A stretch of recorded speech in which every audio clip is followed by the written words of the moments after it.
Greetings YouTube. We need to talk about today's late season 2 patch for Overwatch 2. Now, this is the third patch of the season, so in terms of patch frequency, this isn't bad.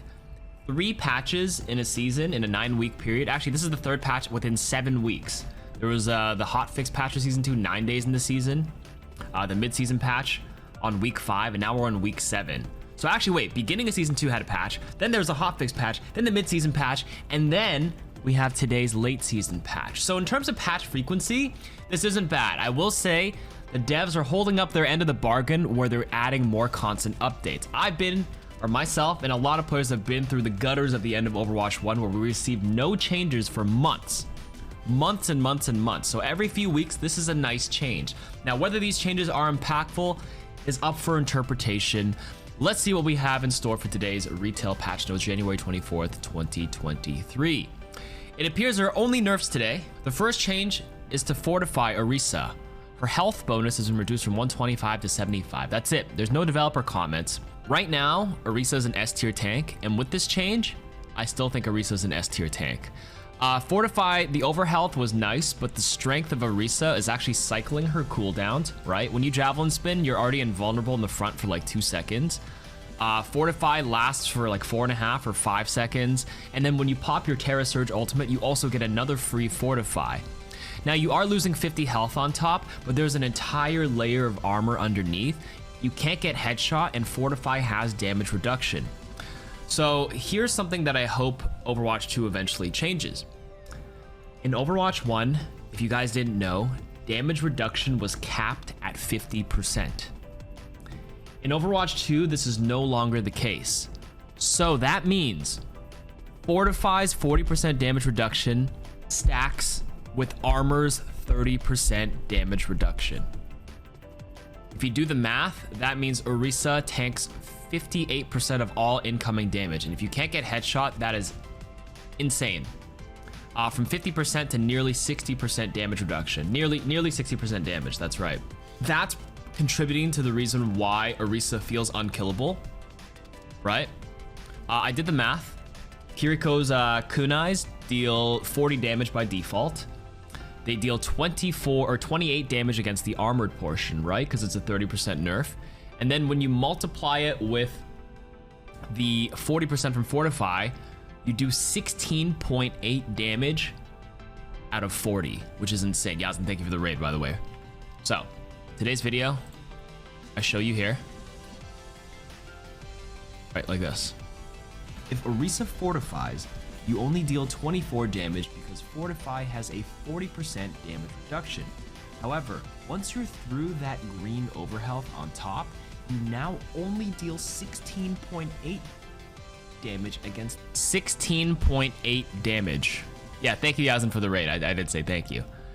Okay, 16.8 damage. By the way, if you're fortifying, your damage, it only applies to the health portion you're on. So overhealth only has the fortify active. It doesn't apply the armor or damage reduction properties that armor has underneath the overhealth. It's always whatever you're doing on the front.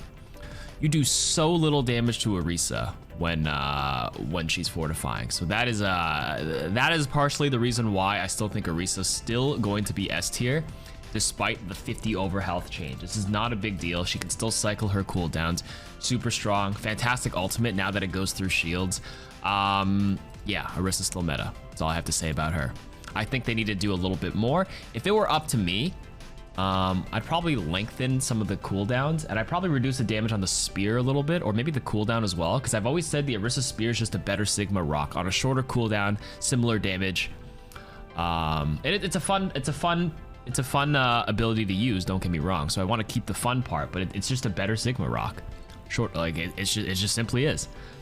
And then you probably just, honestly, you could probably cut the fortify down to 50, to be honest with you.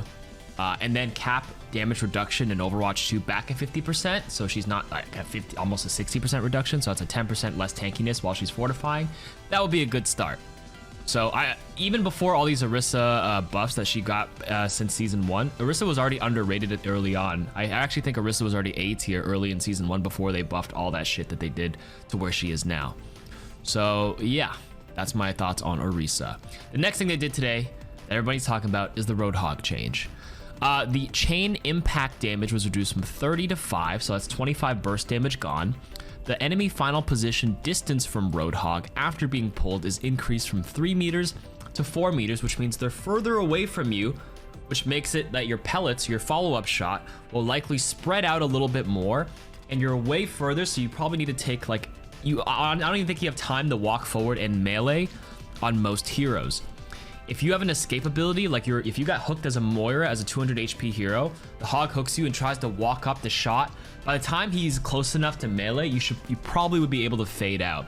So this does kill the one-shot damage, and the damage on the scrap gun is reduced by 10%, 6.6 to 6 per pellet. They are buffing 3 parts of the scrap gun though. Recovery time being reduced from 0.85 to 0.8 seconds means there's 0.8 seconds between each shot, which means you actually have a faster attack speed. So this is a buff.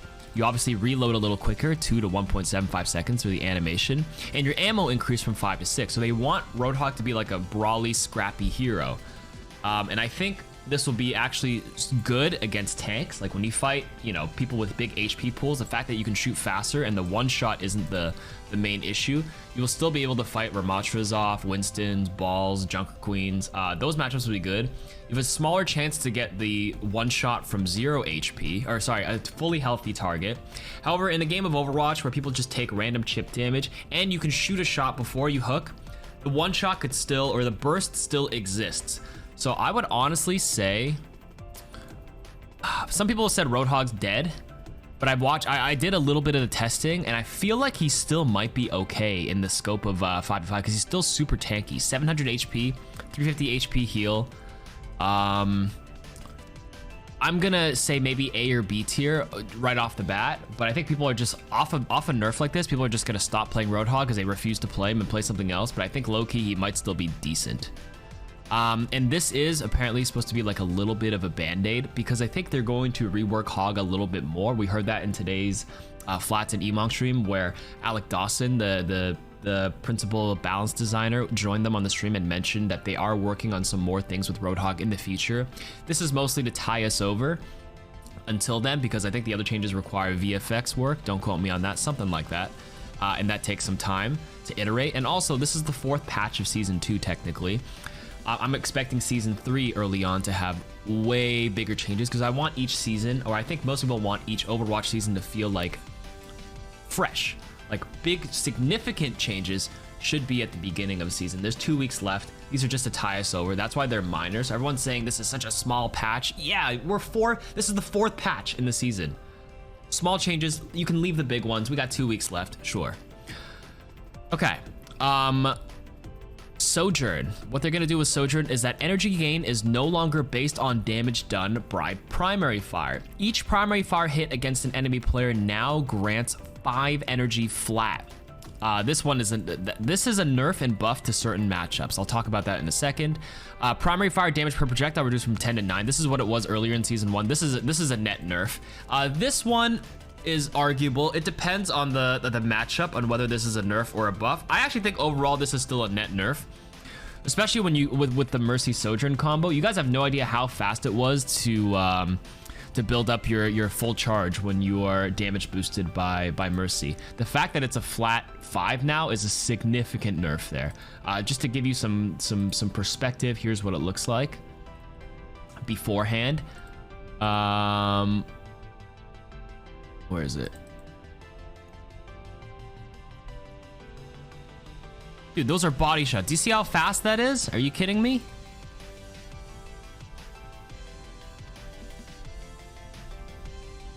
Yeah, you get 6 energy for a body shot, and then way more for a headshot. Dude, you got 13 charge, nearly 14 for a headshot back then. That is insane. When you shoot shields, you still only gain 1 energy.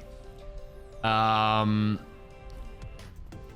now headshots will no longer deal that bonus energy. You will only gain 5. I actually have a table. Okay, so shout out to Neandra for the spreadsheet. So we're talking about Sojourn's damage before today's patch and after the patch. This is how much energy you'd get. Solo body shot used to be 5. A solo headshot's 10, that's a nerf. Damage boost, Mercy damage boost used to be 6, now it's 5. It used to be 13 with headshot, now it's 5. Zen. So basically, it's nerfs across the board until you start talking about armor. When you body shot on armor, so like Orisa and damage reduction stuff, it's actually a buff. You get 5 energy. When you headshot armor, it is a nerf. But then when you talk about fortified Orisas, again, 3. This is actually a buff against fortified Orisa. It's a buff against blocking Ramatra. It's a buff against a vaping Roadhog. It's a buff against blocking Doomfist. It's a buff against turrets Bastion because he gets the, what's it called, the damage reduction when he's in there. Wrecking Ball's ball form, since you can't headshot him and it's against his armor, you're technically a buff. Lucio's green health, there's no change because there's no reduction there. So these are all the interactions where it's a buff or a nerf. Now it may be like, you know, you might glance at it and be like, oh my god, it's like a buff, net buff. But generally speaking, there's 1 tank and then there's 4 enemies that are not under the armor effects, minus like Brig and Torb, I guess. So I'd say like the significance between 13 to 5 versus 3 to 5 is way more impactful. And I would still say this is a net nerf in most matchups. Obviously, when you farm against the blocking Ramatra, sure, but I would say, yeah, I mean, against Roadhog especially, this is a huge nerf. But when Roadhog was just walking around, you're able to headshot him nonstop and get so much charge. I'm still under the impression that this is a net nerf. But my biggest issue with Sojourn, and I feel like many people's issue, is that it's the rail one shot still exists with this change. I'm a firm believer that Sojourn doesn't need to headshot with rail. Doing 130 damage on the body and building, I would say maybe revert some of the energy gain. You can just allow her to, you know, deal 130 damage on the rail at full. Think about Soldier 76. He has 120 Helix rocket that's hard to build every 6 seconds. You could probably build rail pretty damn quick if you increase that. Maybe reduce the spread. Maybe put the primary fire damage back to 10 or 11, but remove the headshot on rail so you don't get randomly railed, but then you can actually brawl people, duel people. You still have super mobility. Maybe the overclock could still headshot, but also don't let it build up the energy that quick, but that's about it. I genuinely believe no headshot Sojourn on rail outside of her ultimate, it's still a good hero. She can still jump. Her primary fire is still like projectiles spam into a choke. 130 damage is nothing to scoff at, by the way. That's like a lot. Especially if you just, now you don't have to like worry about missing the head, you just aim for the body. I still think it's pretty good if you put it that way. That's my take on what they should do for Sojourn. Does it reduce the skill ceiling a bit? I mean, movement is a big skill representation in this game, and I think learning how to use power slide correctly, aiming and maybe learning how to manipulate the spread. You could probably change the spread pattern if she's more of a spammy hero with primary and then trying to land the railgun body shot. You could reduce the hitbox of it again because they actually increased the hitbox of it near the end of the beta because Sojourn was kind of meh in the beta, and then they've fattened the hitbox of rail to scale with energy. You could just keep it the default without it having scale and size based on energy. So just aim for the chest, aim for the body. That's fine. And I think she's already good. Just remove the headshot, guys. That's my take. Okay. And a hero that I can talk a lot about is Kiriko. So Kiriko's healing Ofuda recovery time is increased from 0.85 to 1 second. That means it takes 1 second to refill your heals. So every time you expel the heals, you automatically reload. That's Kiriko's healing reload is technically her recovery time. This is a slight nerf, but this doesn't do jack shit to Kiriko's playstyle, in my opinion. They say here that like they think people focus on healing and only use primary fire, and they don't use kunais, but I actually argue that's the better version of, or the better playstyle for Kiriko, because what they need to do is actually nerf Kitsune Rush, to be honest with you. That is the strongest part of her kit. That is the most team fight changing ultimate in the game. Yes, Suzu's a little annoying because it counters stuff, sure. You can argue you can lower the AoE range of the splash. You don't want to kill the identity of a cleanse, then sure, lower the AoE. So like if I land a big anti and I cleanse the ground, it's literally a small circle. So maybe I cleanse myself and one person beside me, but not the multiple people. But you need to nerf Kitsune Rush, in my opinion. That thing is so damn far. The Fox is like a giant, it covers the entire objective and more, like on control maps or like hybrid maps on Midtown. If you ult the entire point, any of your team standing in it gains way too much movement speed, attack speed. And the attack speed multiplier changes like healing as well. Did you know Mercy heals faster? Moira heals faster. Moira's Coalescence does more damage and heals more while on it because it multiplies the attack speed ticks. Like, it does too much. I honestly said with Kitsune, you can cut out the cooldown reduction. It used to be 3x faster cooldowns. You can just cut that out, man. Like, seriously, you don't need that in it. It already does too much. And if not, you can also reduce the range of the foxes. It shouldn't cover the entire damn point. That's way too much. And again, this is coming from me. I have literally had to main Kiriko right now because she's too good. So that's what they should probably change to it. The healing of Fuda, I tested the kunais in between the heals. Previously, if you guys don't know, previous Kiriko, you were able to fire your heals, and during the 0.85 second recovery, you can actually weave in 2 kunais at the end before healing again. But the 2 kunais would be really tight timing. You might be like a little off tempo slightly. Bumping this up to 1 second basically is like perfect, easy timing to always get 2 kunais in between heals. So every time you fire 5 heals, you should always shoot 2 kunais, okay? This is the takeaway point. Heal 5, 1, 2. Heal 5, 1, 2. Heal 5, 1, 2. Okay? There's no reason not to shoot 2 kunais. You are just losing output by simply not shooting during the recovery time. It's like Baptiste. If you're not shooting while healing, you are losing APM. It's free damage. It's 5-2 rhythm now. You don't need 5-1. It's always 5-2. Forget accuracy. Who gives a shit about accuracy? The fact that you can DPS a little bit in between with no downside is actually pretty damn good. So this doesn't nerf Kiriko at all. Kiriko's still gonna be perma-picked. Again, my idea is nerf Kitsune Rush. It's too impactful. And Suzu, you could probably lower the AoE range.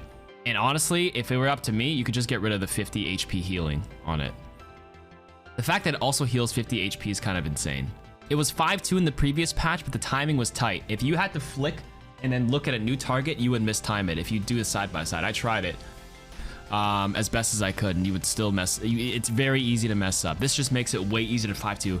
If you 5-3, if you like heal 5 and DPS 3 kunai, it's actually, you will lose a little bit of tempo in terms of like raw healing output. It's not terrible, but it is something to think about.